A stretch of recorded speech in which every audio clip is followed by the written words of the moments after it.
Welcome. In front of me is a NOKIA G60, and today I'll show you how you can capture a screenshot on this phone.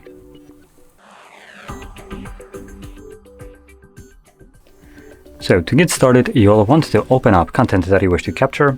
I'll be using just a home screen as an example for this. So once your content is open and visible as it is for me, all you need to do is hold power key and volume down at the same time. You'll have a flash along with a pop-up of two options, which is share and edit, and after a moment they disappear. There we go. So once the screenshot pop-up disappears, you can find it in your photo application by navigating into library. This will create a new album called screenshots, as you can see right over here, and this will display obviously just screenshots that I have captured over the time. You can view them right here. So this is the one that I have captured literally on the video. So if you found this very helpful, don't forget to hit like, subscribe, and thanks for watching.